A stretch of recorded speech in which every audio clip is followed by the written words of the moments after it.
میں خوزدار گیا انسپیکشن کرنے کے لیے.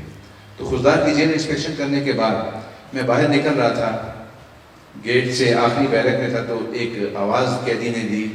اس نے کہا جج صاحب آپ میری بات سنیں گے؟ میں رک گیا. میں نے کہا جی میں آپ ہی سے ملنے آیا ہوں. عمر کے آدمی تھے, 50-55 سال عمر تھی. تو جیسے ہی میں جالی کے قریب گیا وہ رونے شروع ہو گئے. تو میں نے ان کا حلیہ دیکھا, ان کا رونا دیکھا, تو میں نے ان کو دلاسا دیا. میں کہا آپ مرد ہیں, آپ روئیں نہیں, رو کیوں رہے ہیں؟ حالانکہ کل خود میں تھوڑا سا ایسے ہو گیا تھا کچھ میرے ساتھ بھی. اینی ہاؤ, تو جب میں نے ان سے پوچھا کہ کیا ہوا, آپ تو مجھے, میں کراچی کا رہنے والا ہوں. تو میں نے کہا آپ یہاں کہاں؟ تو میں نے ان کا ہسٹری ٹکٹ دیکھا تو ان کو عمر قید کی سزا تھی. میں بڑا حیران ہوا کہ شکل اور وجہ سے تو یہ آدمی کرمنل لگتا نہیں, اس کو سزا کیسے ہو گئی؟ جب میں نے جیل کا ریکارڈ وہاں قریبی ساتھ میرے اسٹاف تھا, تو میں نے کہا کس میں قید ہوئے؟ انہوں نے کہا ان کو 9C کی سزا ہوئی ہے. تو میں بڑا حیران ہوا. میں نے کہا آپ نارکوٹکس کا کام کریں گے تو سزا تو ہوگی. ان کا رونا بند ہی نہ ہوا. تو انہوں نے کہا آپ میری بات سنیں گے؟ میں نے کہا بالکل آپ بات کیجیے. انہوں نے کہا جی میری ایک بھتیجی تھی, ان کی ہم نے کوئٹہ میں شادی کی تھی. ٹھیک.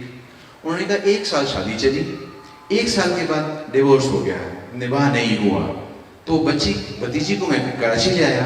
ہم نے کوئٹہ کی فیملی کورٹ میں ان کا سوٹ فائل کیا ڈاوری آرٹیکلس کے ریٹرن کا. تو وہ سوٹ ڈگری ہو گیا. تو میں اس کا اٹارنی لے کے کوئٹہ آیا. میں نے ایگزیکیوشن فائل کیا, اجرا کی عدالت نے مجھے سامان مہیا کر دیا, ناظر نے سامان لسٹ بنا دی, جیس کا سامان تھا بچی کا جیسے ہوتا ہے.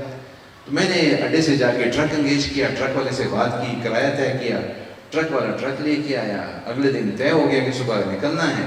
صبح ٹرک والا آیا, اس کو اس کی جو ادائیگی کرنی تھی وہ کی, ٹرک میں سامان ڈالا, اور میں ڈرائیور کے ساتھ بیٹھ کے کراچی روانہ ہو گیا. جب میں راستے میں ہم پہنچے اتھل کے قریب, تو وہاں ٹرک کو روکا گیا. انہوں نے روک لیا چیک پوسٹ پہ. انہوں نے کہا جی یہ ٹرک میں آپ کا سامان ہے؟ انہوں نے کہا ہاں جی میرا سامان ہے. آپ کون ہیں؟ انہوں نے کہا جی میں کراچی کا آدمی ہوں, کراچی جا رہا ہوں. ڈرائیور کو بھی روک لیا, مجھے بھی روک لیا. انہوں نے کہا جی ہماری اطلاع ہے کہ اس ٹرک میں چرس جا رہی ہے. انہوں نے کہا نہیں جی یہ بچی کے جیز کا سامان ہے, یہ میں سامان لے کے جا رہا ہوں, اور یہ چیزیں ہیں, اور پلنگ ہے, بستر ہیں, اور باقی چیزیں ہیں ساری. اور میں نے ان کو رسید بھی دکھائی, ناظر کی رپورٹ دکھائی, اجرا کا حکم بھی دکھایا.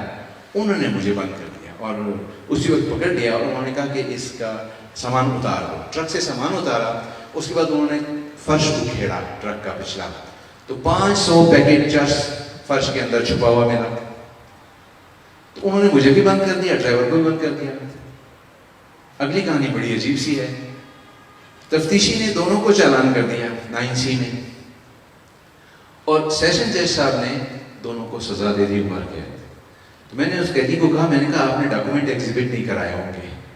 اس نے کہا جی میری ڈیفینس پلی بھی یہی تھی, میں نے تمام ڈاکومنٹ ایگزیبٹ بھی کروائے تھے, رسیدیں بھی, اس کے باوجود جج صاحب نے سزا دے دی.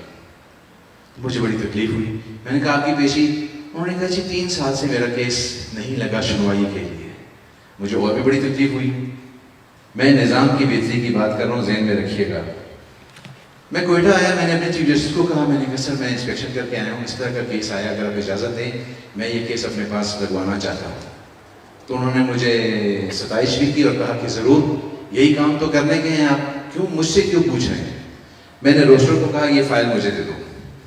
روسٹر سے فائل لے کر میں نے اس کو کہا صبح فکس کر دو اور وکیل کو نوٹس کر دو. میں وکیل کا نام نہیں دوں گا, اگر وہ پنڈال میں بیٹھے ان کو یاد آ جائے گا. رات کو میں نے فائل پڑھی. آپ یقین کیجئے ہر ڈاکومنٹ اور ہر ثبوت اس کے اندر موجود تھا اس کی بے گناہی کا. تو مجھے بڑی تکلیف ہوئی کہ میرے اس سیشن جج نے اس کو عمر قید کی سزا کیسے دی, اور 3 سال سے تو یہ اپیل ہائی کورٹ میں چلا نہیں پا رہا. تو جب میں نے آرڈر شیٹیں دیکھی تو وکیل صاحب کی بار بار غیر حاضری پائی. مجھے اور بھی تکلیف ہوئی کہ وکیل صاحب نے غیر ذمہ داری کا مظاہرہ کیوں کیا. میں نے اگلے دن پیشی رکھی, وکیل صاحب نہیں آئے. نوٹس تعمیر کیا, وکیل صاحب نہیں آئے.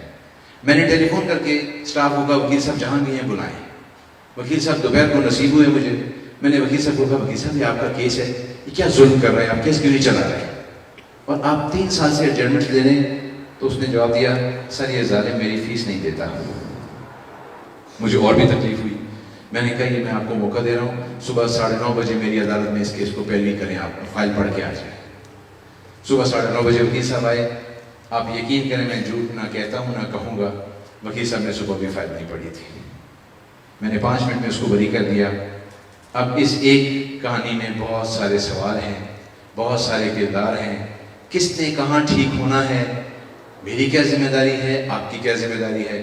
میں تو قسم کھا رہا ہوں کہ میں اپنی ذمہ داری پوری کروں گا، چاہے مجھے اس کے لیے کتنے ہی کڑوے گھونٹ کیوں نہ کرنے پڑ جائیں۔ آپ بتائیے، آپ ذمہ داری دیں گے؟